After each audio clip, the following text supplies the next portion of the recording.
Salut YouTube, c'est la canicule. On va regarder Jean Covici, c'est la canicule. J'étais en train de parler du fait que normalement je devais faire mon dernier stream chez moi, sauf qu'il fait 35 degrés chez moi H24 en fait, et je vais péter un câble. Je vais devenir fou en fait. Moi, c'est simple. Si on sort pas de l'été en ayant envie de tout péter, j'abandonne la lutte. En fait, là, ce qu'il faudrait faire, les gens, c'est la canicule est finie. On va dans les rues et on pète ce putain de béton en fait. On arrive, on prend des pioches et on pète le béton. Je n'en peux plus. C'est pas possible. 3h du matin, j'ai promené mon chien à 3h du matin, il faisait 33 degrés. 33 degrés, laisse-moi. En fait, ce qui est horrible, c'est qu'il n'y a pas de répit, il n'y a pas d'issue, il n'y a rien. Je suis dans un appartement classe F, 30 mètres carrés. On est on est deux avec mon chien. Comment on fait en fait? Comment on fait? Et il y a ce connard de Yann Barthès qui vient nous dire on est tous logés à la même enseigne. Quelle clim? Quelle clim? T'en trouves où de la clim, Honeymoon? Tu vois, même si t'étais pro-clim, où? Elle a 1500 balles la clim et il l'installe dans un mois et après c'est toi qui payes la facture. Non mais c'est bon. Moi, septembre, on va dehors et on casse le bitume en fait. On casse. C'est bon, le béton c'est terminé. Là en fait, il faudrait avoir des projets, des militants. Le béton, stop. Vous mettez de la terre, vous mettez des arbres, mais c'est terminé. Ces rues-là, toutes bétonnées, pas d'ombre ni rien, ou même à 4h du matin, t'as chaud. T'as chaud. C'est plus possible. En Belgique, notre ministre de la Défense vous a conseillé d'aller dans notre piscine et de boire des bières. Non mais... Une clim mobile à 200 balles, ça sauve la vie. Snowme, tu n'en as pas là. Paris, tu n'as pas de clim à 200 balles. Les gens, 3 fois je suis allé à Action le matin, c'est des guerres. C'est des guerres, pourquoi? Pour un ventilateur. Et il y a 2 semaines, ils vendaient des clims, c'est la guerre. Mais bref, voilà, on sue, on n'en peut plus. J'espère que cette catastrophe là, climatique, parce que là, on peut parler de catastrophe climatique, c'est qu'on a Paris fin juin, on a fait 5 jours à 40 degrés. 40 degrés en fait. On est où en fait? J'espère que ça va rendre les gens fous et qu'ils vont se dire en fait, faut tout péter en fait. Voilà, faut tout casser. En fait, faut tout brûler avant que nous on brûle. C'est ça, moi c'est simple. Je vais cramer, on va tous cramer. Ça sera ma règle. Voilà. On crame? Ok, on va tous cramer ensemble. On va tous être à la même enseigne. Il n'y a pas de souci. Ah là là là là, je vous jure, ça me rend fou. On est en train de péter des câbles. Et je sais pas si vous avez vu, je vais pas y revenir sur l'extrait de Quotidien. Yann Barthès qui a dit qu'on était logés tous à la même enseigne. Il s'est moqué des gens qui vivaient sous le toit. Il a dit que tout le monde souffre à la même enseigne. Mais quel énorme...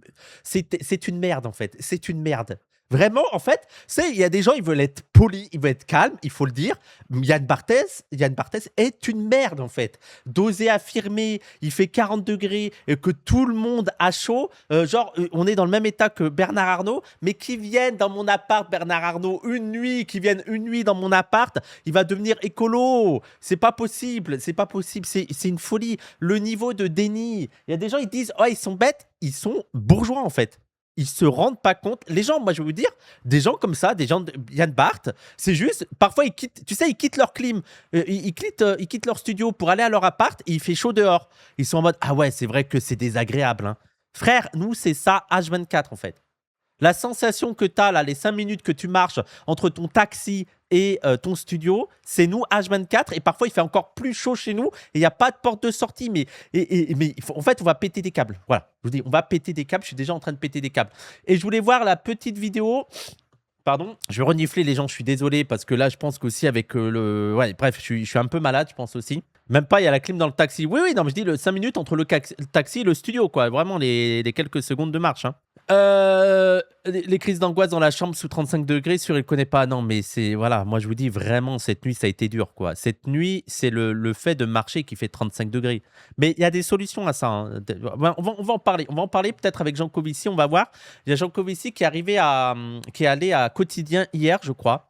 Et donc là, Jean Covici est invité partout parce que, oh putain, il y a la canicule, qu'est-ce qu'on fait? Voilà, Jean Covici, c'est un peu l'écolo acceptable pour les SOSDEM. Voilà, c'est le maximum de radicalité possible pour la social-démocratie, c'est Jean Covici. Moi, j'ai pas fondamentalement une mauvaise opinion de Jean Covici, sauf que pour moi, Jean Covici, c'est vraiment la dernière solution, la carte la plus radicale de la social-démocratie, avec l'idée de ne pas changer le système de mode de production. Voilà, pour moi, c'est l'illusion. Jean Covici, c'est la carte illusion. On peut changer, on peut être écolo sans changer le mode de production. Et j'ai l'impression que lui, il essaye de leur donner cette illusion-là, quoi. Tu sais, avec tous les. Tu sais, ça serait radical en mode allez, 4 avions par vie. Voilà, vous avez 4 avions par vie et tout. J'ai l'impression que c'est un peu ça pour eux. C'est un peu le. Alors qu'il faudra aller plus loin, quoi. Faut en finir avec ce mode de production. Non, je me laisse pas pousser les cheveux, les gens. Mais il fait tellement chaud chez moi que j'ai rien envie de faire. Les gens, ça fait 3 jours, pour vous dire un petit peu. Je pense qu'on est plusieurs dans ce cas-là. J'ai un petit 30 mètres carrés. Et par exemple, ma cuisine, elle n'a pas de porte. Donc, elle donne tout de suite sur le séjour et sur la chambre.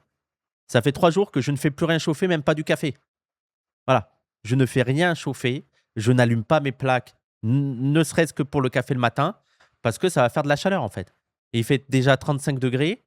Je ne peux pas. C'est mort, en fait. Tu manges comment? Je vais à Lidl, je m'achète des salades à Lidl. Voilà.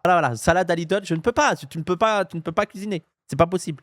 Même la vaisselle, les gens, même la vaisselle, je fais à l'eau très tiède. À l'eau très tiède. Parce que non, je ne veux pas de chaleur, en fait. Dès que je cuisine, je prends 1 degré en plus. Ah oui, je suis comme toi, oui, ma cuisine est dans ma chambre, je mange plus rien. Mais n'oubliez pas qu'on est logé à la même enseigne avec Bernard Arnault. Il connaît les mêmes galères. Je suis sûr que Bernard Arnault lui-même ne fait pas son café le matin de peur de réchauffer son logement. Ouais, ici, les plugs, c'est pas possible. Ouais, non, mais c'est une horreur. C'est une horreur. De toute façon, même le robinet d'eau froide, il est chaud. Ah bah, ça, c'est pas des Pellegrino. Hein. Je vous dis, c'est l'eau que j'ai remplie. Hein. C'est tiède. Hein. En classe F. Les gens, dites-vous que là, je vais avoir un classe C qui est pas incroyable. Hein. Je vais avoir un appartement classe C. Je vais déjà gagner 3 lettres. Je vais gagner 3 lettres. C'est énorme. 2 lettres, pardon. 2 lettres. J'ai croisé Bernard Arnault au Lidl. Il a pris la dernière salade devant moi. Ouais, non, mais. Tu penses que le quotidien, c'est de droite ou de gauche bourgeoise? Je pense que c'est la gauche bourgeoise. Mais la gauche bourgeoise, les gens, en temps de radicalisation fasciste, ça va devenir fasciste. Parce qu'elle est bourgeoise avant d'être de gauche, la gauche bourgeoise. J'ai une classe C, c'est la même galère. Arrête de me faire flipper là, arrête. C'est déjà mieux que F. Grim, F. Les factures l'hiver. En fait, je me demandais pourquoi je payais aussi cher l'hiver. Mais c'est parce que mon appartement est une passoire. Là, je le vois, là, avec la chaleur, je le vois, je comprends. En fait, il n'y a pas de différence entre dedans et dehors, en fait. Voilà. Oui, j'ai vu les bails avec Gamerner. Bref, on va regarder la vidéo de Jean Covici et on va voir quelles sont ses solutions à Jean Covici. Et il va parler de la clim d'ailleurs. Peut-être qu'on va parler un petit peu de la clim. Voilà, je vais peut-être donner mon avis sur la clim. On va en parler. Mais Jean Covici, surtout, il veut pas trop aller dans le politique parce qu'il veut rester audible pour tout le monde. C'est ce qu'il fait à la limite de son discours IMO. Oui. Et je vois pas comment tu peux pas aller dans le discours politique. Pardon, à ce moment-là, comment c'est possible? Comment c'est possible si tu vas avoir des solutions de ne pas aller, dans le politique? Allez, c'est parti. Passoire égale pas bouillard thermique, c'est ça que tu veux dire? Ben moi, je pense que c'est les deux, émeute. Hein. Il fait chaud dans mon appart, il fait chaud. Il veut garder son business de consulting. Oui, je pense. Hein. Salam, Waila, salam. Ça peut devenir efficace s'il appelle à voter Jean-Luc Mélenchon. Oui, bah oui. Oui, c'est un ingénieur mental. Oui, il pense que c'est que des questions, des questions techniques, quoi. En fait, il voit pas le problème dans le mode de production. Allez, c'est parti. Donc, on va essayer de pas trop insulter la mère à Yann Barth. Ok, on va essayer d'être le plus calme possible.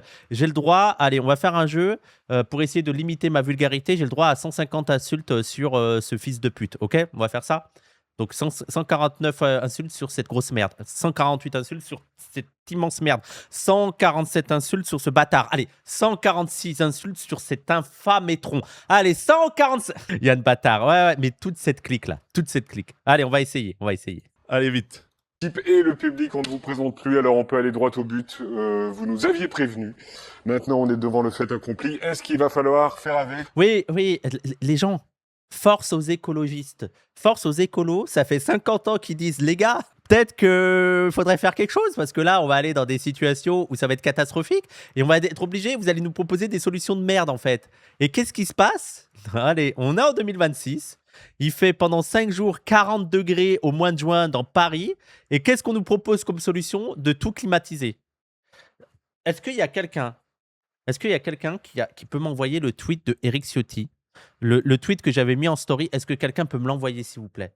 Parce que là, on est au niveau de dystopie. Ah non, bah je sais pas. Déjà, il y a, je voudrais dire que ressenti, c'est déjà 50 degrés ressenti. Hein.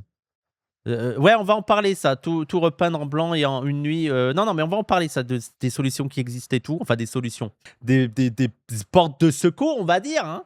Des pansements qu'on peut faire, mais... il n'y a pas quelqu'un qui peut me trouver le tweet de Ciotti? Ah, super, merci. Voilà. Les gens, Vous êtes prêts? Ça fait une semaine qu'on a 40 degrés sur Paris. Sécheresse, il y a des endroits dans la France où c'est la crise pour l'eau. C'est la crise, c'est-à-dire qu'il va falloir drastiquement limiter l'usage de l'eau. Tu vois, donc 50 degrés, des crises cardiaques partout. Vous avez vu qu'il y a même des jeunes là qui ont des crises cardiaques tellement il fait chaud.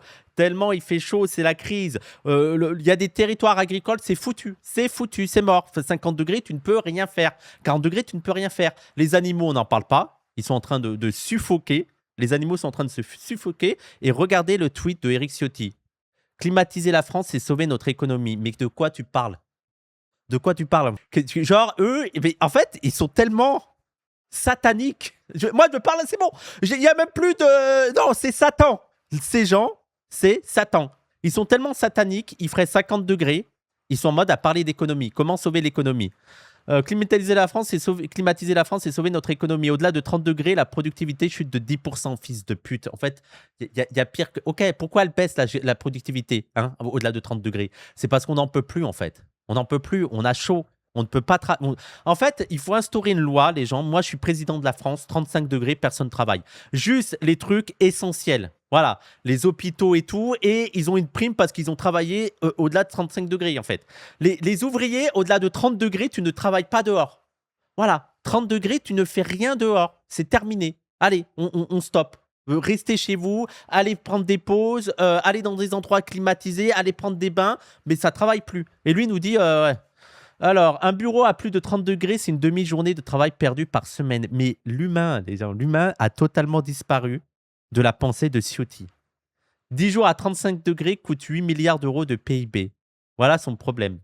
On a 10 jours à 35 degrés, c'est une catastrophe en fait. C'est une catastrophe. C'est catastrophique. Je pense, en fait, c'est comme si, je sais pas, on avait eu des pluies démentielles avec des morts et tout. En fait, vu que c'est la chaleur et que les morts sont indirectes, entre guillemets, indirectes, on ne s'en rend pas compte de ce qui se passe, en fait. Les morts, les animaux, les végétaux, tout ça, non, mais là, quand même. Les recettes fiscales réduisent de 1,8% par an à cause de la chaleur, 10 milliards par an. Le manque à gagner global pourrait atteindre 210 milliards d'euros sur les 5 prochaines années. Mais l'humain, on s'en... L'humain, non.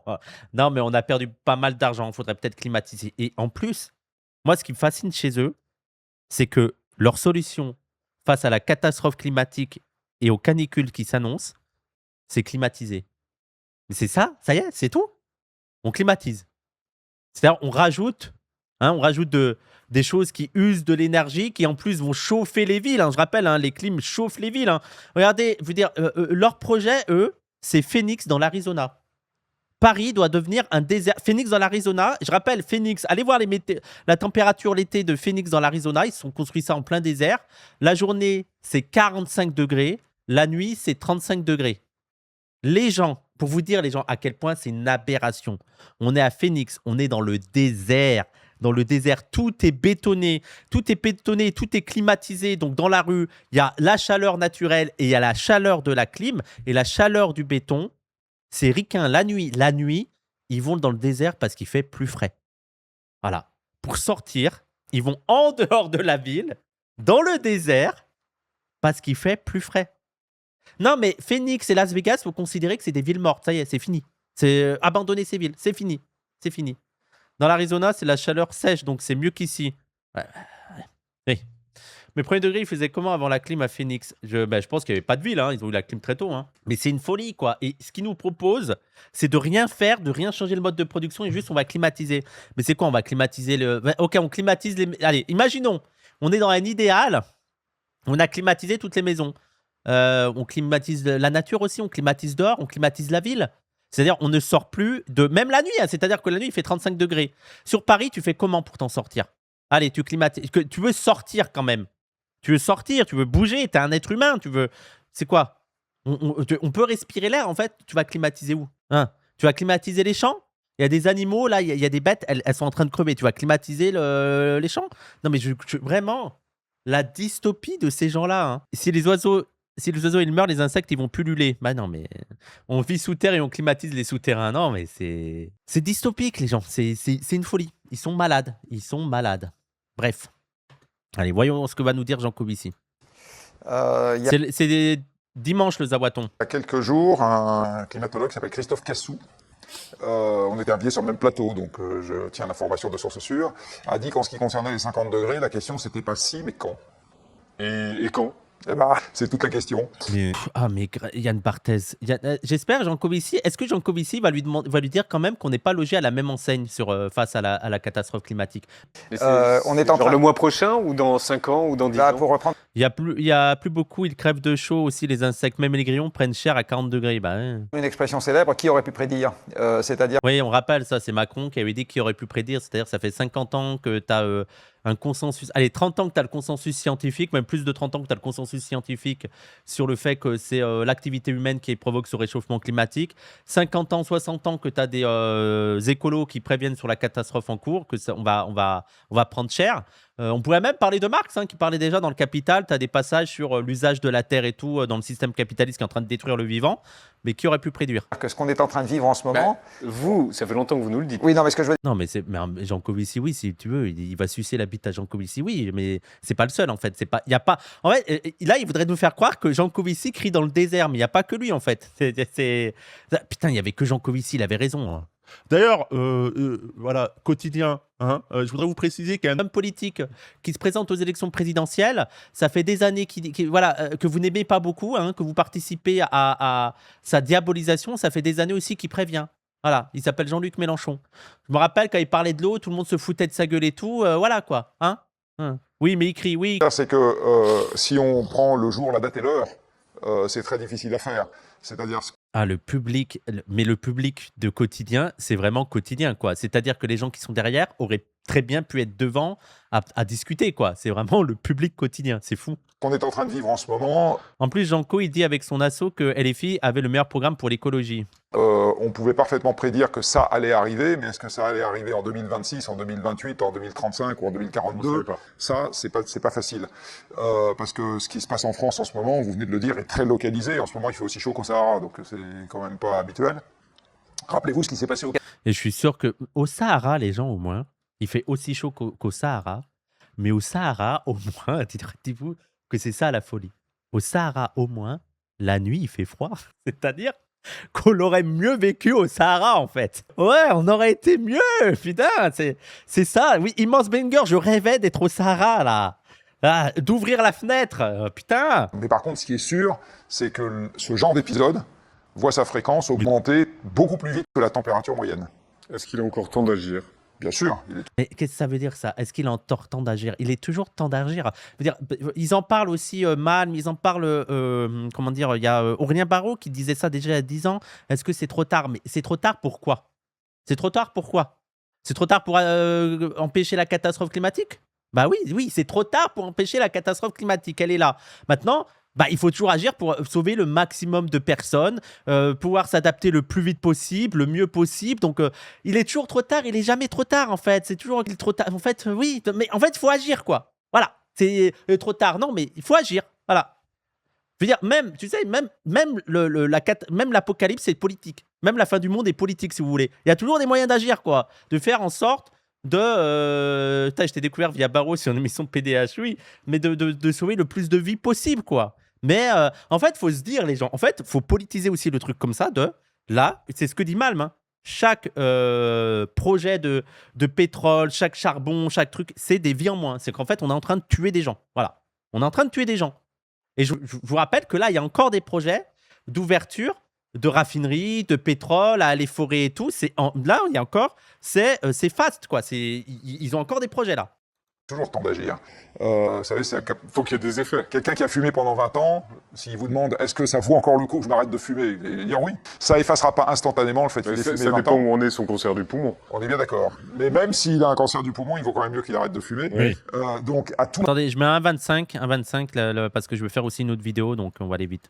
moment, ça vaut le coup qu'il arrête de fumer. Maintenant, il y a quand même un héritage. Plus il aura fumé longtemps, plus il y a un héritage accumulé dont il va devoir payer le prix.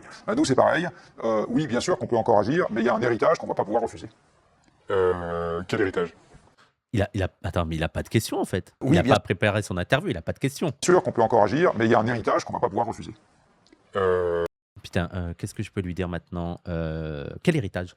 Il reprend le... Oui, il en a rien à foutre. Il reprend le dernier mot. Quel héritage? Je sais pas, la pollution? Je sais pas, le CO2 dans l'air? Je sais pas. Quel héritage? Eh bien, le climat On peut pas revenir en arrière. on peut pas revenir en D'accord, arrière. ok. C'est-à-dire qu'en fait, pour que Mais j'ai vu une interview de Louis Boyard. J'ai vu une interview de Louis Boyard, je crois que c'est aux Grandes Gueules. Et le gars des Grandes Gueules, le présentateur, lui dit oui, mais il faut bien la clim parce qu'on va pas pouvoir revenir en arrière tout de suite. Mais heureusement, Louis Boyard, il commence à. Non, revenir en arrière, c'est-à-dire.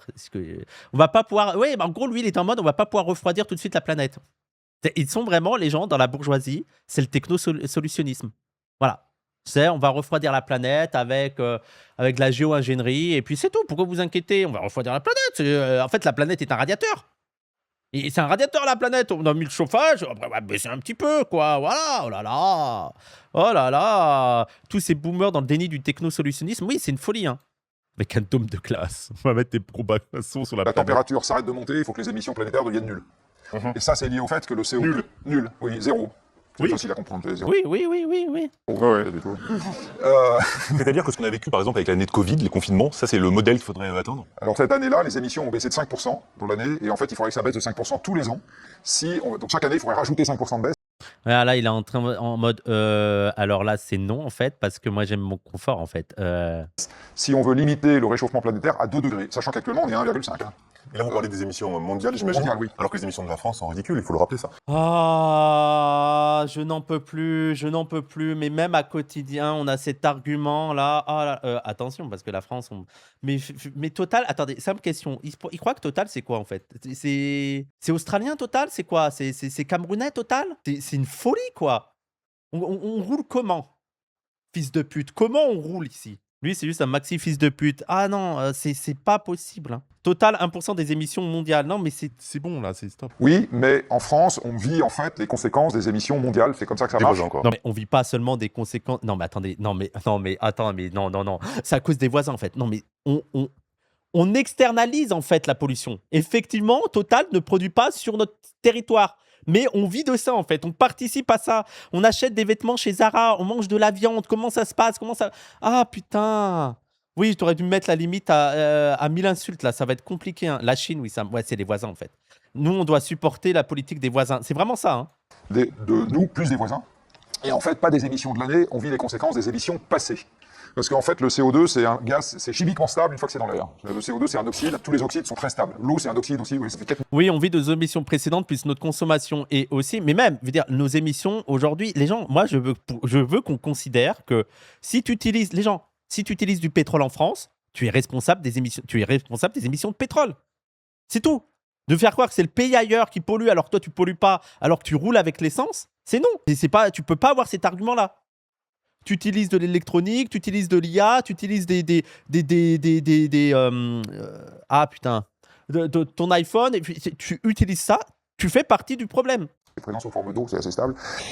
Et donc, le CO2, une fois qu'il est dans l'air, il n'a pas de mécanisme d'évacuation rapide.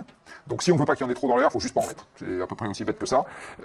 Et effectivement, ce qu'on est en train de vivre en ce moment, c'est la conséquence de tout ce qu'on a mis dans l'atmosphère jusqu'à maintenant. Et là, pour le coup, les Européens ont joué une grande part, puisque c'est chez nous que la révolution industrielle a démarré.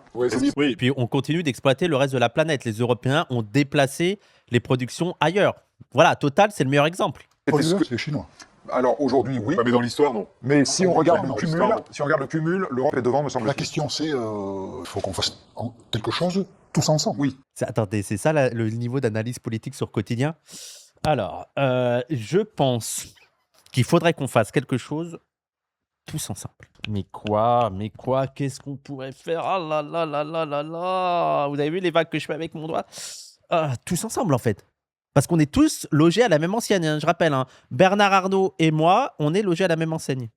Alors, C'est impossible. oui, alors la bonne nouvelle, c'est qu'en France, on va le faire de toute façon, parce que la France, il y a un petit truc qui s'est passé récemment qui s'appelle le détroit d'Ormuz, ça vous rappellera peut-être quelques petits Vaguement, souvenirs. vaguement, ouais. Vaguement, voilà. Et ben le détroit d'Ormuz, en fait, il préfigure ce qui va nous arriver de toute façon d'ici à ce que les plus jeunes dans cette salle aient mon âge. Ce qui va se passer, c'est que la production de pétrole des pays producteurs va de toute façon baisser. C'est pas grave, c'est pas grave. On avait tous compris baisser. On est toujours arrivé par son subconscient. Il a dit baiser. Génial. Oh là là. Vous pensiez à ça, vous? Enfin. Non, c'est parce que de temps en temps, c'est pas grave. Attendez. Non, mais on peut se détendre quand même un petit peu. Hein, oh. Ah, il a dit baiser. Il a dit baiser en fait. Ah, là, il est heureux, là, il y a un moment. Le moment. Jean-Marc, de temps en temps quoi? On en parlera en caméra. Le prix du pétrole va baisser. Va Non, baisser. la quantité de pétrole va baisser. Quantité. Ça, les gens, moi, je ne suis pas du tout d'accord avec Jean Covici, il faut arrêter avec ça. Voilà. Le truc de il va avoir moins de pétrole. En fait, on va brûler la planète avant qu'il n'y ait plus du tout de pétrole à utiliser. Les gens, il y a plein. Il faut que je fasse la vidéo de Malm et tout, vous inquiétez pas. Mais il y a plein de projets de forage et tout. Faut arrêter. Il y a d'autres manières de faire du pétrole. C'est bon. C'est pas la. Si seulement, en fait. Ça aurait été une bonne nouvelle. Ça aurait été une bonne nouvelle qu'il n'y ait pas assez de pétrole. Mais non. Tout simplement parce que le pétrole, en fait, l'extraire du sol, c'est comme vider un placard. Et donc, vider un placard, on comprend bien qu'on peut pas faire sortir tout le temps la même chose. À un moment, ça baisse. Mais lui, il n'est pas pour continuer avec le pétrole. Oui, mais il faut arrêter de dire qu'il n'y aura pas assez de pétrole. C'est pas vrai. Oui, au bout d'un moment, ils en auront plus, c'est ça? Au bout d'un moment, il y en aura de moins en moins. Ouais. Alors ça, on l'a déjà vu dans la mer du Nord, par exemple. La mer du Nord a passé son pic de production en 2000. On l'a vu en fait, aujourd'hui, toutes les zones dans le monde sont en baisse de production, sauf une, l'Amérique du Nord. Mais partout ailleurs, la production de pétrole baisse depuis maintenant 6 ou 7 ans. L'Afrique, ça baisse depuis 2009. C'est mal. Je vous ferai la vidéo, les gens. Je vous ferai. Il y a des projets de forage et tout. En fait, le problème, c'est que ça devient de plus en plus compliqué de trouver du pétrole lambda. Sauf qu'en fait, il y a un développement technologique aussi qui te permet. Et en plus, c'est catastrophique. En fait, dites-vous que, vu que le pétrole conventionnel disparaît un petit peu, il y a d'autres manières de faire du pétrole. Mais c'est une catastrophe climatique. C'est une catastrophe encore pire. Une catastrophe écologique encore pire. Ouais, voilà. C'est du pétrole plus cher et plus sale à extraire surtout. Oui, voilà. Mais il y a toujours des investissements sur ça. Voilà, le pétrole, le gaz de schiste et tout. Mais il y a des investissements de malades. Vous vous rendez pas compte. En fait, regardez le fric que se fait l'industrie du pétrole et tout et vous comprendrez. La Russie a passé son pic juste avant le Covid. Et ça va baisser très rapidement. Ouais. Donc, de toute façon, qu'on le veuille ou pas, on va devoir faire en France avec beaucoup moins de pétrole et de gaz. Parce que moi, en fait, c'est pas ça que je donnerais comme argument. C'est pas de toute manière, il va falloir faire moins avec du pétrole parce qu'il va plus avoir de pétrole. Non, ça, je pense que c'est une fausse idée parce que avant que ça s'épuise, on va clapser en fait. Même dans sa théorie à lui, avant que ça s'épuise, vraiment, on va clapser. En fait, il faut dire, les gens, il va falloir faire autrement parce qu'on va cramer. Parce qu'on va vivre des étés, tout l'été Paris à 40 degrés en fait. C'est pour ça que va falloir forcément faire autre chose, quoi. Dans les décennies qui viennent. Donc nous, on est un peu dos au mur, d'une certaine manière. Ce que vous dites, c'est que c'est une... Je rappelle que là, les gens, pour vous dire à quel point ils sont fous, les capitalistes, il y a des projets. Là, pourquoi c'est aussi la tension avec la Russie et tout? C'est les mers du Nord. C'est quoi? C'est l'Arctique dans le Nord ou c'est l'Antarctique? Non, c'est l'Arctique dans le Nord. Et donc, vu que c'est en train de fondre grâce au réchauffement climatique, il y a peut-être du pétrole à aller chercher aussi là-bas et tout. Hein. une bonne nouvelle pour la planète. La fermeture du détroit d'Ormuz, ça nous incite à nous alors, débrancher du pétrole. Il être pris un peu de l'environnement, ça c'est clair. Sans rire, je veux dire, il a commencé par mettre le pastis dans les échanges mondiaux avec ses droits de douane, ça fait baisser les émissions. Et ensuite, il a mis le pastis dans l'approvisionnement pétrolier mondial en déclenchant la guerre au Moyen-Orient ou en la soutenant. Et ça fait baisser les émissions aussi. Donc oui, Mais bon, attendez, non, mais bon, je veux dire, c'est drill, Trump, drill. Je veux dire, drill, Trump, c'est l'idéologie du pétrole. Mais en plus, il fait ça au prix de guerre. C'est-à-dire, ok, peut-être qu'on ne consomme pas de pétrole, mais larguer des bombes et détruire tout un territoire, c'est une catastrophe encore pire. Non, mais je veux dire, l'analyse, oui, je suis assez... Non, mais l'analyse du truc, quoi. Oh là là là là. Oui, les bombardements, c'est clean. Non, mais c'est génial. pour le moment, il agit dans le bon sens. C'est un écologiste. Il y a ce débat autour de la clim en ce moment. Si on la massifie, la clim, est-ce que ça va automatiquement nous réchauffer? Alors la clim, c'est un frigo inversé. C'est très simple, c'est exactement Ouais, le mais ça principe. rejette du chaud. Ah, exactement, votre frigo aussi. Si vous Moi, les gens, mon avis très vite Sur la clim, les gens, individuellement, je veux dire, moi, j'aurais voulu acheter une clim, en fait. Je suis en mode individuellement. Vu que vous êtes dans des passoires, moi, je suis à plus de 35 degrés dans mon appart. Je suis pour qu'on ne culpabilise pas les gens qui achètent des clims parce qu'ils sont dans un état où tu n'as aucune alternative, en fait. Moi, c'est simple. 2 semaines comme ça, je rachète une clim. C'est pas possible. Hors de question de revivre ça. Par contre, en fait, c'est à titre individuel, mais c'est comme tout. Faites ce que vous pouvez pour vous en sortir. Il n'y a pas de solution. Faites ce que vous pouvez pour vous en sortir parce qu'on vous laisse seul, en fait. On vous laisse seul. L'État ne fait rien. Vous êtes dans des passoires. Le seul truc qu'ils ont mis en avant, c'est le numéro vert. Il t'appelle, qu'est-ce que je peux faire? Qu'est-ce qu'il va me dire, en fait? Qu'est-ce qu'il va me conseiller? Je n'ai même pas de congélateur pour me rafraîchir. Je n'ai rien. Heureusement que j'aurais voulu avoir la clim. Heureusement. Maintenant, il faut comprendre que ce n'est pas une solution politique. La clim, là, dans ces canicules, c'est une solution individuelle. une solution individuelle, très mauvaise solution, mais une solution individuelle, très mauvaise non seulement parce que ça pollue, mais en plus économiquement c'est une catastrophe, hein, vous allez aussi payer des factures et tout, mais ça pollue et ça réchauffe l'extérieur, mais c'est une porte de secours quand vous n'en pouvez plus de la chaleur, mais politiquement ce n'est pas une solution. Voilà, politiquement c'est une catastrophe. Il est évident, et ça c'est Reggie Le Goria comme il m'a énervé, mais comment il m'a énervé quand il a dit acheter des clims, mais c'est normal que Jean-Luc Mélenchon, le leader d'une force de politique de la gauche de rupture, dise que ce n'est pas la solution la clim, parce que ce n'est pas la solution.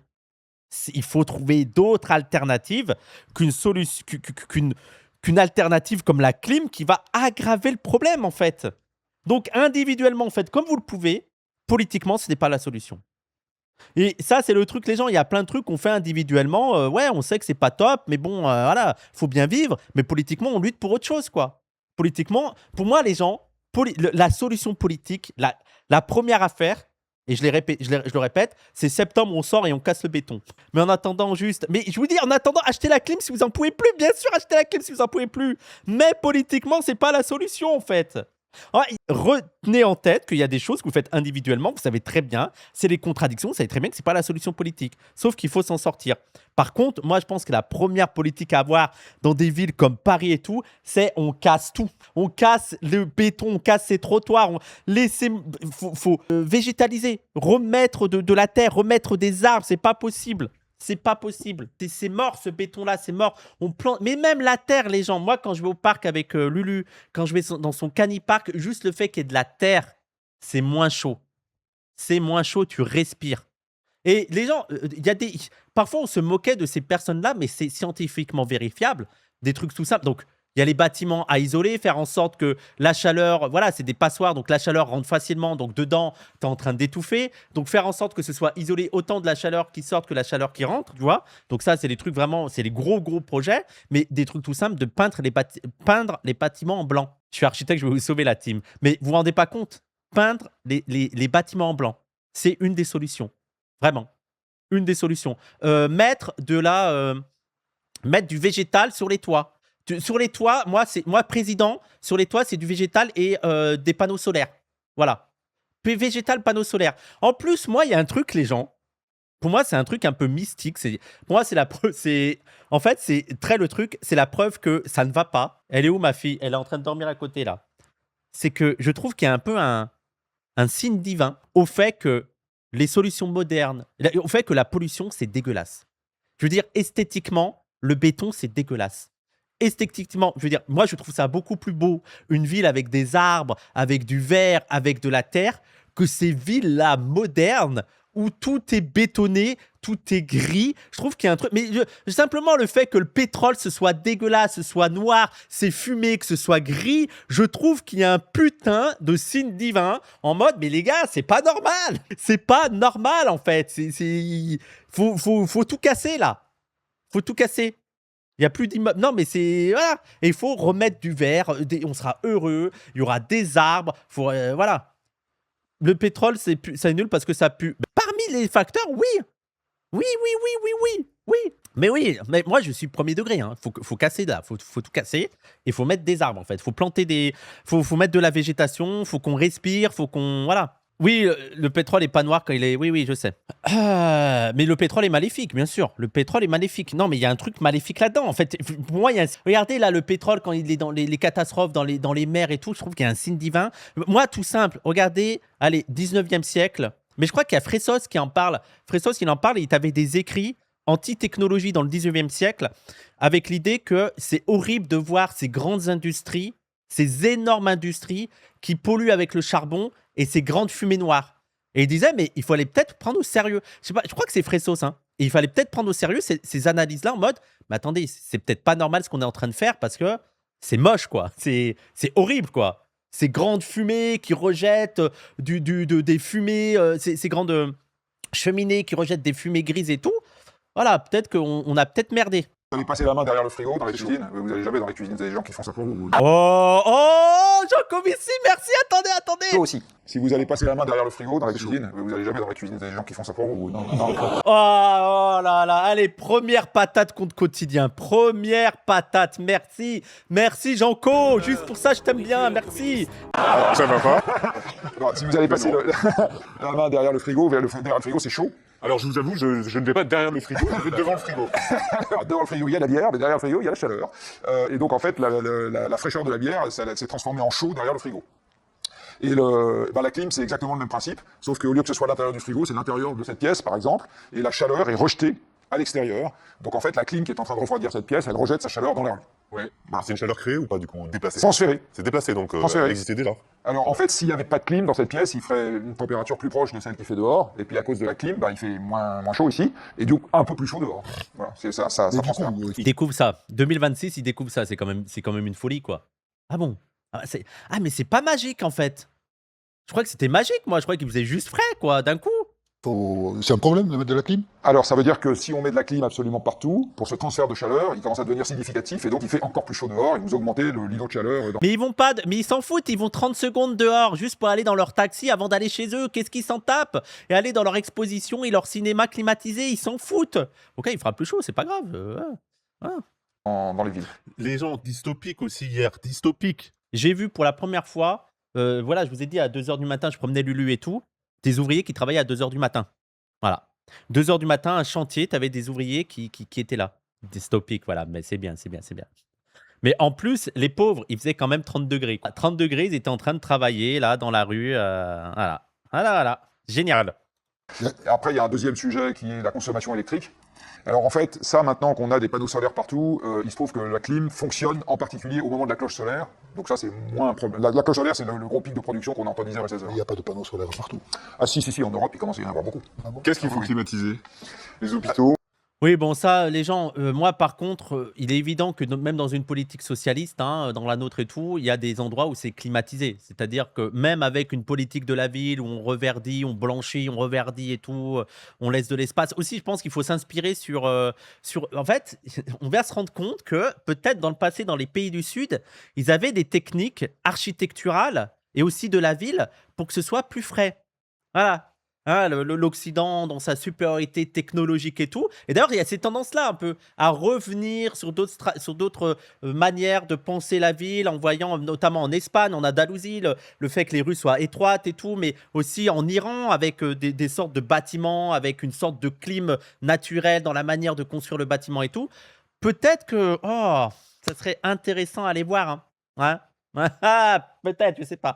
Mais ça fait partie des techniques et qui sont d'ailleurs, je pense, dans les écoles d'architecture, tu as plus en plus de choses autour de ça. L'Orient, l'Inde, l'Iran, il y a des techniques de 3000, 4000 ans fait comme ça. Bah oui, mais la pierre, tout ça, le patio, oui.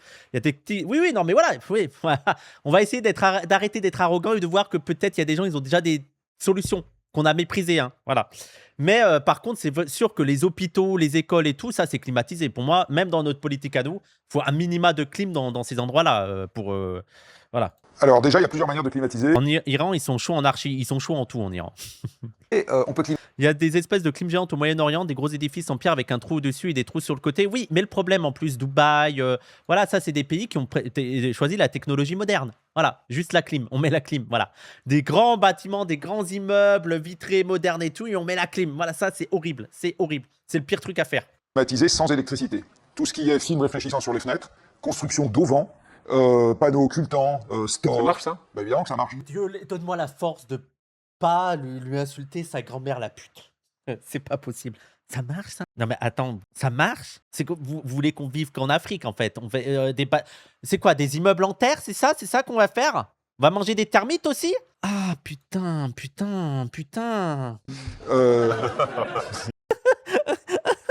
C'est vrai, hein, alors qu'une clim, ça marche mieux. Hein. Panneaux occultants, stores. Ça marche, ça? Bah évidemment que ça marche. Mais c'est horrible, hein, c'est horrible. Mais quotidien. Tu devrais essayer. Je vous jure, je crois que je préfère Hanouna à quotidien, vraiment. Hanouna. Il y avait un commentaire, je l'ai trouvé extraordinaire. C'est mes quotidiens, c'est Hanouna avec du matcha. C'est exactement ça. Je vous énerve, non? Hein, j'ai l'impression. Il y a un truc tout con que connaissent tous les gens, c'est fermer les volets, par exemple. Oui. Fermer les volets, c'est une forme de clim. À Paris, il n'y a pas de volet. Non, mais quand il y en a. Il n'y a pas de volet à Paris? Comment ça? C'est un truc, il n'y a pas de volet à Paris? Moi, j'ai des volets. Après, ils sont tout pourris, les miens. Hein. Mais c'est vraiment des volets pourris que j'ai. Hein. Mais il y en a qui n'ont pas. Ah ouais? Oui, mais lui, je pense qu'il ferme pas les volets, il a la clim, bien sûr. Hein. Moi, j'en ai pas, mais vous faites comment sans volet? C'est plus rare. Ah ouais, c'est fou! Mais c'est pas un truc de con de pas mettre de volet, en fait? Mais c'est fou, quoi. Non, mais les rideaux, les rideaux, c'est une très mauvaise solution. En fait, quand vous avez rien d'autre, vous mettez des rideaux, mais les rideaux, ça garde la chaleur, en fait. Hein. Moi, c'est vrai que dans mon ancien appart, quand je vivais dans un garage de 14 mètres carrés, j'avais pas de volet, effectivement. Ouais, j'avais pas de volet. J'avais qu'un rideau qui chauffait la pièce, quoi. Voilà. Le bonheur. Mais j'étais pas À Paris, j'étais à Drancy. Voilà. Je veux dire, c'est... Dans les grandes villes, c'est compliqué, quoi. Permettez-moi, tout le monde n'habite pas Paris, quoi. Même si c'est le centre Ce soir, du... Oui. c'est chaud, quoi. Même si c'est le centre du monde, tout le monde habite à Paris. Donc il y a quand même un certain nombre de gens qui ont des volets. À peu près la moitié de la population française habite en maison, donc il y a des volets. Ne serait-ce que fermer les volets, ça conserve de la fraîcheur à l'intérieur. Donc on peut faire tout Sauf chez moi, voilà, c'est terminé, moi, il fait trop chaud. En fait, j'ai l'impression, les gens, que d'un coup, j'ai fait une erreur, peut-être, je sais pas, j'ai ouvert au mauvais moment, et que la chaleur est rentrée, et elle s'est installée, elle a dit, je reste, fils de pute. Tu vas vivre avec moi pendant 4 jours. Voilà, tu fais ce que tu veux, je vais te mettre des patates et tu vas subir. J'ai l'impression de vivre ça, quoi. un tas de trucs avant de recourir à la clim, j'ai envie de dire traditionnelle avec de l'électricité. Et il faut le faire parce que même si derrière on met une clim électrique, elle consommera moins d'électricité et elle rejettera moins de chaleur à l'extérieur. Après, il y a des Qu'est-ce qu'il faut climatiser? Les hôpitaux, les EHPAD, les écoles? les écoles, bien sûr. Et puis éventuellement, quelques pièces, pas nécessairement toutes, mais quelques pièces dans les immeubles de bureaux. Enfin, je veux dire, vous pouvez climatiser beaucoup de choses avec discernement. Oui, c'est ça que je veux dire. Et de toute façon, la climatisation, entre guillemets, naturelle, c'est-à-dire celle qui ne fait pas appel à l'électricité, ça, il faut le déployer absolument partout. Ça, il faut adapter le plus possible nos bâtiments au chaud. Mais j'insiste sur un point. Dans une semaine, nous, le coup de chaud, enfin, peut-être encore que ça reviendra dans une semaine après, si on Camille Etienne, je pense qu'elle viendra jamais. a bien... Madame si Barbu. Madame Barbu a raison, mais... Dominique Barbu. Mais nous, pour l'essentiel d'entre nous, on va pas en mourir de ce coup de chaud. C'est désagréable, on dort mal, on transpire, etc. Mais on va passer à travers. Le problème, il n'est pas tellement pour nous, il est pour tout le reste. Il est pour tous les êtres vivants, en ce moment. Voilà, merci Jean Covici qui parle quand même de ça, quoi. Le truc très anthropocentré où on parle que de nous. Alors, attendez, je voulais voir ça. Ok. En France, 43% des logements ne disposent pas de volets sur toutes les façades exposées. Voilà de quoi rafraîchir votre poste. Ah ouais? Ah, mais c'est le gars de l'émission. Oh là là là là là là là là. Putain, il était pas content. Il était pas content. Ok. Franchement, après l'émission d'hier, faites profil bas, vraiment. Oui. Ah, mais non. Oh là, mais en fait, ils ont envie qu'on pète des câbles, en fait. Qu'est-ce qui se passe? Oh, les gars, je vais vous le dire sincèrement. Il fait très chaud. On dort pas beaucoup. On est en galère. On n'a pas de thunes. On risque de péter un câble très vite. Voilà. Voilà. Faut pas pousser le bouchon. On est gentil. Voilà. Je vous le dis. On est gentil. On est sage. On est tranquille. On est calme. On est incroyablement calme vu les dingueries que vous nous faites. Par exemple, vous avez des tas d'oisillons qui sont au nid. Il y en a plein qui vont mourir. C'est un problème pour les récoltes. C'est un problème pour les forêts. Oui, l'effet de ce qui se passe maintenant. Oui, en plus, alors, je ne sais pas si vous êtes au courant, peut-être les bourgeois, mais vous savez, j'ai l'impression qu'ils sont pas inquiets pour les récoltes. Mais en fait, c'est ce que vous mangez. Je sais pas, peut-être vous faites pas le lien. Hein. Vous faites pas le lien entre ce qu'il y a dans l'assiette du restaurant où vous allez et les récoltes, mais il y a un lien direct. Donc peut-être qu'il faudrait s'inquiéter un petit peu pour ça et que la clim n'est pas la solution. Vous voyez, on va pas climatiser les champs en fait, hein, ou alors il faudrait beaucoup de clim, beaucoup d'énergie, beaucoup de pétrole. Maintenant, en fait, on va l'avoir dans quelques Exactement, jours, dans quelques semaines. C'est un effet rémanent. Vous pouvez avoir des rails qui se tordent. Une fois que le rail est tordu, il est tordu. Une fois que la température a baissé, oui, vous le récupérez pas. Vous avez des équipements qui claquent. Vous avez des maisons qui se fissurent. Enfin, donc en fait, et en ce moment, il y a de la pollution à l'ozone tous les jours dans les grandes villes. Hein. Donc tout ça, c'est des choses qui vont avec le coup de chaud. Et ça disparaît pas. Les conséquences de ça ne disparaissent pas une fois que la température redescend. Y a-t-il une prise de conscience politique forte de la canicule? C'est la grande question. La France brûle et on se demande si Emmanuel Macron n'est pas en train de regarder ailleurs. C'est eux qui osent dire ça. Non, mais c'est eux. Non, mais... Oh là, est-ce qu'ils ne regardent pas ailleurs, Macron? Vous savez que moi, je regarde... Je sais pas, vous avez vu, il y avait une réunion de crise des ministres pour parler de la crise climatique, là, de la canicule. Et pendant la réunion, ils étaient... Moi, le truc que j'ai remarqué, c'est que durant cette réunion des ministres sur la crise climatique, ils étaient avec leur veste de costard. Cravate, veste de costard. Vous voulez aller baiser vos mères, en fait. Vous voulez nous insulter, en fait. C'est quoi? Vous êtes là avec vos vestes de costard, mais enlevez la clim et enlevez vos vestes, en fait. Qu'est-ce qui se passe? Ah ouais, c'est la canicule, on va faire une crise, là. Ils sont à clim à fond, ils s'en foutent. Oui, avec leur veste de costard, t'es en train de suer. Moi, je suis à poil depuis 4 jours chez moi. Eux, et je n'en peux plus. Et eux, avec leur veste de costard. Matin, Conseil des ministres à Paris, température à 11h sur le perron de l'Elysée, 35 degrés, il fait chaud, il fait très chaud même. À la sortie, l'indice UV Ah bah oui, regarde-les. Regarde-les. Regarde-les. En costard, là. est au max, il a ébloui le ministre de l'économie. Mais en fait, ils se demandent pas comment ça se fait qu'ils sont en costard à l'intérieur, là. Costard et cravate serrée, c'est-à-dire ils ont même pas chaud là, quoi. Ils ont pas chaud là, c'est fou. Roland Lescure, bonne nouvelle, les lunettes fumées de Serge Papin, ministre du Travail, ont enfin servi à quelque chose. Les hommes n'ont pas lâché la cravate malgré la chaleur suffocante à Paris. Ah, c'est fou. Satanistes, les gens, c'est bon, moi, c'est ma théorie, ils sont au service de Satan, en fait. Leur but, c'est que l'enfer soit sur terre et que, voilà, ça brûle. Ça va être ma théorie théologique. En fait, Satan fait tout pour que la planète Terre devienne l'enfer. Et que c'est là où on va rester. Ceux qui sont restés, vous êtes en enfer. Mais les ministres femmes avaient pu adapter leur tenue, des couleurs claires et des robes. Oh alors ça, je ne suis pas sûr, on vous l'a montré en début d'émission, Monique Barbu, la ministre de la Transition écologique, a dit ça. Météo France nous indique qu'il y a de fortes probabilités pour que nous revenions à des chaleurs extrêmes qui pourraient effectivement nous amener jusqu'au 14 juillet. Aussitôt démenti par Météo France, petit malaise lors... Non, vous êtes des fils de pute, en fait. Je vais devoir défendre une meuf du gouvernement, bande de fils de pute. En fait, ce qu'ils disent, que dit Météo France, c'est que là où ils ont repris la ministre, c'est que c'est un peu fort de dire très probable. Par contre, il y a une vraie probabilité. Voilà, il y a une vraie probabilité. Sauf qu'on n'en est pas sûr à 100%, mais il est probable que durant le mois de juillet, on connaisse d'autres pics de chaleur à ce niveau-là, en fait. C'est sur les mots, en fait. C'est vraiment sur les mots. Juste, alors, mais parce que c'est pour pas qu'on critique France Météo, vous aviez prédit, en fait, ça s'est pas arrivé. Attention, on n'est pas en train de dire que c'est sûr. On vous dit, il est probable que ça revienne. Ah putain, oui. Conseil du compte rendu du Conseil des ministres. Météo France dit qu'ils vont pas aussi loin, ils vont pas jusqu'au 14 juillet. C'est un des scénarios qui ont été, de toute évidence, présentés à la ministre. Alors si même sur les prévisions à 15 jours, le gouvernement n'est pas au point, comment peut-il être sur une planification écologique? Mais en fait, fils de pute, 15 jours, la météo, tu peux pas être précis. Voilà. 15 jours, tu ne peux pas être précis. Mais il faut pas attendre d'être précis 15 jours pour savoir que c'est en train de se réchauffer, en fait. Comment tu peux faire la planification écologique si tu n'es pas sûr à 15 jours? La météo n'est pas sûre à 15 jours. En fait, n'est pas sûr dans les détails près. Par contre, tu as des tendances. Par exemple, la canicule qu'on a eue là, c'était prévu il y a 2 semaines. En fait, il y a 2 semaines, tu avais déjà des modèles, tu avais déjà plusieurs scénarios. Et on a eu le pire des scénarios. Voilà, on a eu le pire des scénarios qui était modélisé il y a 2 semaines. Je sais parce que sur mon Twitter, j'ai que les trucs de météorologues et tout qui mettent ça en avant et tout. Et il y a 2 semaines, voilà, il y a des modèles qui te disent parmi les scénarios, il y a lui, le plus pessimiste, mais le plus probable, quoi. À 10 ou 15 ans, ce matin, on pensait que la canicule serait le sujet qui écraserait tout en Conseil des ministres. Un mot d'abord sur les propos liminaires du président de la République, sur 3 points essentiellement, la canicule qui traverse le pays, les suites de l'affaire Liana et l'avancée de certains textes législatifs. Temps consacré à la canicule lors de ce compte rendu, une petite minute pour enfiler les perles. Sur la canicule, il a rappelé la... Une mission avec Serge Zeka, ce serait... Ah ouais, en vrai, pourquoi pas, ouais, Serge... Ouais. C'est vrai qu'on ne pense pas à l'inviter parce qu'il est très invité sur les... Mais je pense qu'il viendrait, hein. Genre, il n'y a pas de quotidien, soit juste dans le déni climatique, je les voyais comme des progressistes. Non, mais là, c'est leur version progressiste en mode... Mais en fait, eux aussi, c'est vraiment la social-démocratie, c'est en mode... Mais pourquoi l'État fait rien, en fait? Il n'y a pas d'analyse pour pourquoi Macron fait rien. Allô, Macron, réveille-toi. Et ça sera le sujet de ma vidéo. Les gens les plus débiles, c'est ceux qui croient que Macron et l'État bourgeois vont faire quelque chose. Ils sont vraiment en mode allô, faites quelque chose là. Il fait chaud. Non, mais il faut rien attendre d'eux en fait. C'est leur je veux dire, il y a du profit là-dedans. Ils n'ont aucun intérêt à changer.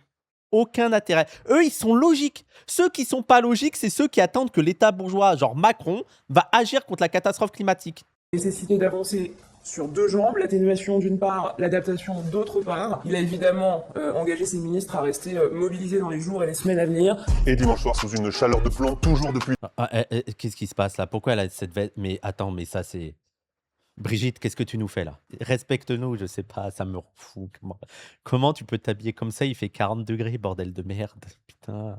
L'Élysée, le président ne nous a pas éblouis par ses recommandations. On va tous être très vigilants, et en étant vigilants vous-même, pour vous, pour vos plus proches, pour les plus vulnérables, on les aide. Jean-Marc, on a l'impression que la canicule, c'est pas vraiment son truc au président Macron. Je rappelle que pendant un an, on nous a fait croire que c'était le président, le président du climat, hein, Macron. Hein. On le rappelle. Hein.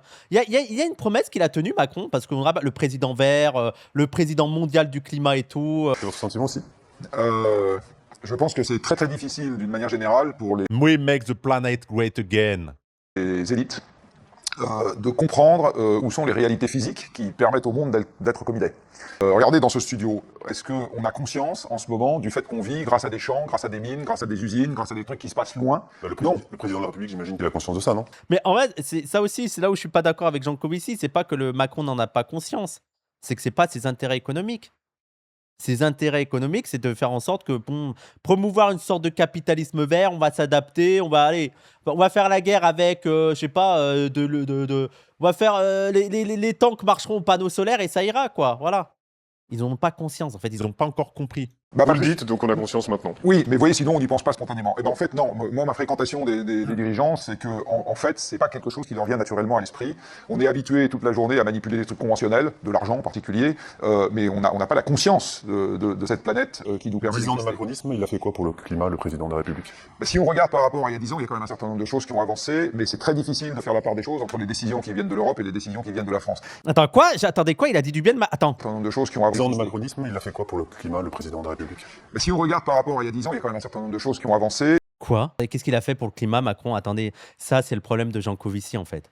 C'est le problème de Jean Covici. Je vous dis, les gens, Jean Covici, c'est la dernière carte de la bourgeoisie en mode « vous inquiétez pas, on va prendre des solutions dans le cadre capitaliste ». Il n'arrive pas à dépasser ce cadre-là. C'est fou. C'est fou. Mais c'est très difficile de faire la part des choses entre les décisions qui viennent de l'Europe et les décisions qui viennent de la France. Il faut savoir qu'il y a énormément de choses structurantes en fait qui commencent en Europe. D'accord, il est en mode c'est plus l'Europe que Macron, quoi. Ce qui se passe sur la voiture, par exemple, et la décision de ne plus vendre de véhicules thermiques en 2035. Mais ça, c'est pas une solution pour moi. Ok, on va faire des voitures vertes. Non, mais c'est bon. C'est bon, faut arrêter avec ça. Les voitures électriques, en fait, ça va être ça la solution, en fait. Européen. Donc c'est un peu français aussi. Pas... Oui, c'est ça. Non, mais c'est ce que je disais. Voilà. Ok, Jean-Louis Auteuil. Mais formellement, c'est venu de l'Europe. Oui, sur l'amélioration de la performance thermique des bâtiments, formellement, une bonne partie est venue de l'Europe. Dans le domaine industriel, une bonne partie des obligations, formellement, elles viennent de l'Europe. Donc des choses ont été faites, des choses... Donc absolument. Non, mais c'est quoi là? Non, mais voilà les pro-européens, l'Union européenne va nous sauver. Non, mais c'est bon. Genre là, c'est quand même pas mal. Faut pas être dur avec l'Union européenne parce qu'on a quand même fait. Je rappelle que 2050, on interdit le plastique. Hein, c'est fini les bouteilles en plastique, hein, quand même. Ah putain. Non, mais là, c'est pas un compliment vers Macron, c'est un compliment vers l'Union européenne. Et en fait, leur but, c'est de dire les gars, quand même. Oh, l'Union européenne, quand même. Ok, vous n'êtes pas content. Ok, vous êtes en train de cramer sous 40 degrés. Mais quand même. Hein? Ils ont fait des trucs, les gars. Oh. Des choses ont été faites et des choses significatives. Je suis clairement pas pro-capitaliste, mais je comprends pas forcément bien le propos. Sous le communisme, on produirait de manière polluante aussi. Tu peux développer le propos. Bah déjà, tu produis beaucoup moins parce que tu produis ce dont il est nécessaire. Voilà, première chose. Tu produis ce dont il est nécessaire. C'est-à-dire qu'il y a plein En fait, je sais pas si tu es au courant, mais dans le capitalisme, il y a plein de produits qui ne servent à rien, en fait. Et aussi, tu mises dans d'autres énergies. Tu désinvestis le plus possible l'énergie fossile et tu vas dans les énergies renouvelables. Mais moi, je suis pour un communisme où tu réduis drastiquement la consommation pour se limiter à ce qui est nécessaire pour les gens. Mais regardez tout ce qu'on gaspille, regardez la viande, regardez la nourriture, regardez les vêtements, regardez les riches. Les riches, c'est terminé. Hein. Je rappelle le taux de pollution. Les jets privés, c'est terminé. Ça dégage. Hein, les énormes là, trucs de touristes, de bateaux et tout, ça dégage. En fait, il y a plein de trucs qui dégagent.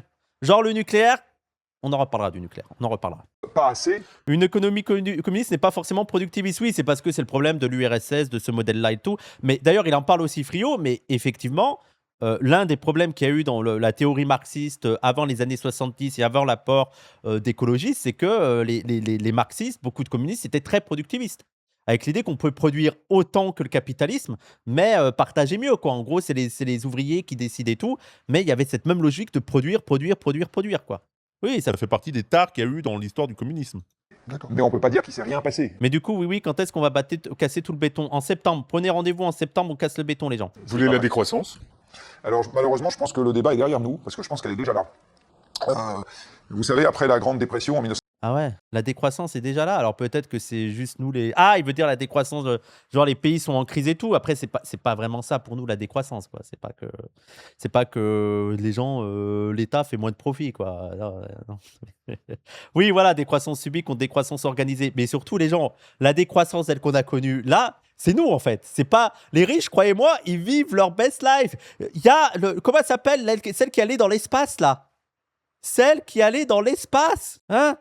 Regardez Elon Musk, vous voyez qu'il est en décroissance. Bernard Arnault, il est dans la décroissance. Tous ces gens-là, ils sont dans la décroissance. Non, non, c'est pour nous la décroissance. Mais on n'a déjà rien en fait. 1932, Roosevelt, pour savoir si l'économie repartait, il n'y avait pas le PIB à l'époque, donc il ne pouvait pas demander à l'INSEE, il comptait les trains de marchandises. C'est ça qu'il faisait. Regardez s'il y avait plus de trains de marchandises. Alors moi, j'ai remis son système au goût du jour, et je regarde un indicateur pour savoir comment va l'économie, c'est la quantité de marchandises qui circulent dans les camions. Tout ce que vous avez dans ce studio sera passé par la caisse d'un camion. Tout ce que vous avez chez vous sera passé par la caisse d'un camion. Tout ce que vous avez dans un supermarché sera passé par la caisse d'un camion. Donc un indicateur que je regarde moi, c'est combien de marchandises en tonnes sont passées par les camions une année donnée. Et cet indicateur diminue depuis 2007 en Europe. Vous connaissez aussi que quand le bâtiment va, tout va. Il y a Alors moi, je sais pas, je trouve que son indicateur est peut-être bizarre, mais je sais pas. J'ai pas assez les datas pour pouvoir vraiment. Est-ce que c'est vraiment un bon indicateur son truc? Je ne sais pas. Je trouve ça un peu léger pour dire qu'il y a une décroissance, le fait que je sais pas. Deuxième indicateur qui diminue depuis 2007 en Europe, c'est les mètres carrés construits dans l'année.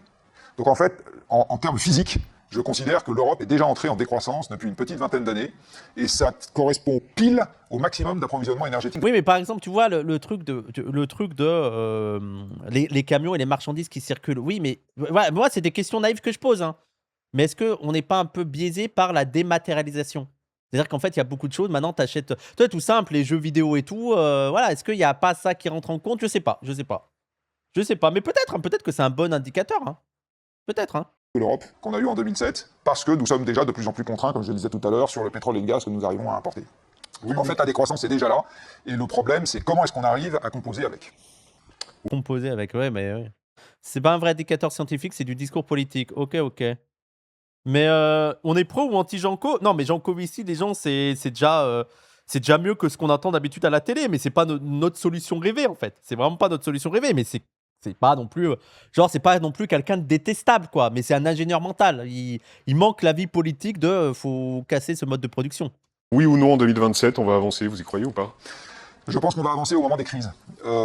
Avec qui en fait? Avec qui? Ça serait intéressant de dire avec qui on va avancer en 2027. Ça serait intéressant je suis sûr, persuadé qu'ils vont pas lui poser la question de qui est la meilleure solution en 2027 pour l'écologie, parce qu'ils savent qu'il va répondre Jean-Luc Mélenchon et ça va lui faire péter un câble.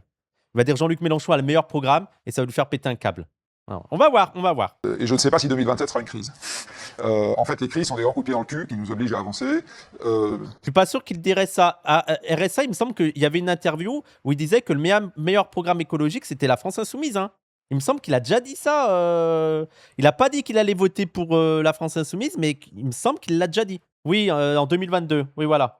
Ouais. Encore une fois, je ne sais pas si 2027, ça va en être une. Au moment du Covid, on aurait pu avancer si on avait eu un plan pour repartir d'une manière différente que ce qu'on l'a pas saisi. On l'a pas saisi parce qu'on n'avait pas le plan. Mais attends, on n'a pas saisi. Non, mais attends, ça c'est vraiment l'ingénieur, quoi. C'est vraiment l'ingénieur. Si on avait eu un plan pour repartir d'une manière différente que ce qu'on l'a pas saisi. On l'a pas saisi parce qu'on n'avait pas le plan. Non, c'est faux. C'est vraiment l'idéalisme des ingénieurs mentaux qui croient que en fait les capitalistes, je veux dire, lui, l'industrie fossile, les capitalistes, les Donald Trump, les Emmanuel Macron ne vont pas dans l'écologie parce qu'ils n'ont pas trouvé la bonne solution pour aller dans l'écologie. Tu vois? Ils n'ont pas encore le bon plan, donc ils ne se lancent pas dessus. Et ça, c'est un mensonge. Les gens, les solutions, elles existent. On sait déjà ce qu'il faut faire. On sait déjà ce qu'il ne faut plus produire, ce qu'il faut arrêter.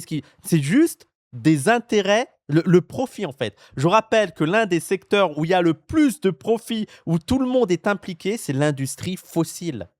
Et l'industrie fossile, elle sait depuis des années que c'est une catastrophe. Elle sait depuis des années qu'il y a des alternatives et tout, sauf que tu fais moins de profit avec ces alternatives. Voilà. Faut arrêter. Non, ils n'ont pas le plan, donc voilà. Modestement, dans l'association que je préside, qui s'appelle le She Project, on essaye justement de réfléchir à ce genre de plan, et moi j'ai coutume de Ils ont un présupposé des bonnes volontés des élites. Oui, mais oui, c'est ça le problème, hein. dire, c'est les plans d'évacuation en cas d'incendie, il faut attendre l'incendie, c'est-à-dire il faut attendre le facteur déclencheur qui va nous forcer à voir les choses de façon un peu différente, sinon... Et ça, pour moi, il est délu. Pour moi, il est délu sur ça. En cas de catastrophe, de crise de fou, ça va être des solutions bourgeoises, ça va être des solutions d'élite. C'est les pauvres qui vont ramasser et les riches vont mieux s'en sortir. En fait, faut se dire ça, les gars. Les riches vont mieux s'en sortir et on va avoir le technosolutionnisme et c'est pas grave pour les pauvres, ça va mourir. Bien, mais ils sont... Les gens, en fait, ils préparent même des bunkers au cas de catastrophe en mode, oula, nous, comme ça, on sera sauvés. Ah. On est tous paresseux, et tant qu'on est dans notre confort, on reste là où on est.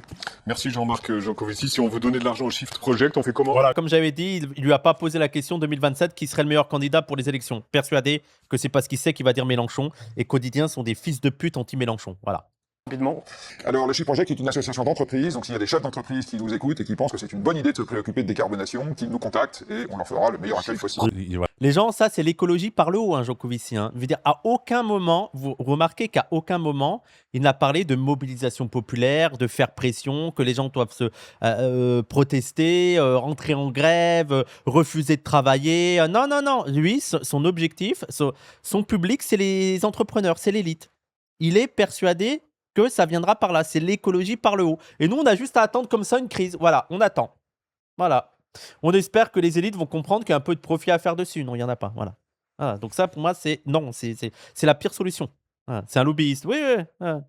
Bon, en tout cas, les gens, moi, la solution, je sais pas, mais vous connaissez le livre de Malm, Saboter une pipeline? Et n'oublie pas de liker, de commenter, de partager. N'oublie pas de donner des sous à ce stream, à ce best-of et tout, si tu peux, avec les liens en description. Et n'oublie pas de suivre et d'aller aussi voir la chaîne, mon autre chaîne, où il y a le rayon X avec Bégodo.